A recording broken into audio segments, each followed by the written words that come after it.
Ayos dito, ang ganda dito guys oh. Ay boss!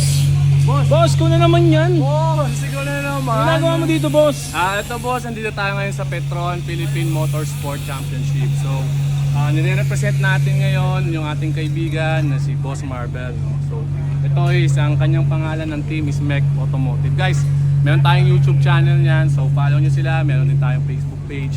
And iba talaga yung experience kapag nandito ka na at nakikita mo talaga yung pagiging speed or car enthusiast mo. Kasi ang daming sasakyan na talagang dito mo lang makikita na tumatakbo ng ganong kabilis. So, I advise guys na sa susunod na event is pumunta na kayo and please support our team MEC Automotive, no? And also follow us on YouTube channel and Facebook page. Boss, ito So, ba yun yung lang, mga boss. unit niya boss?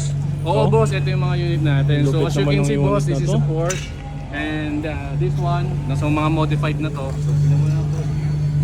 Okay ba yan boss? Ang lupit ng mga unit ni boss. Paano ka naligaw dito boss? Hindi, lalakad-lakad lang, nakasalubong ito nakaraan ah. Oo nga eh, parang galing ka pa ng ano dito. Di ba yung Jaguar yung dala mo nakaraan? Oo. So boss, open pa rin yun. So baka gusto mo. Okay. Okay boss, salamat. Salamat Thank you. boss. Oo, ingat kayo.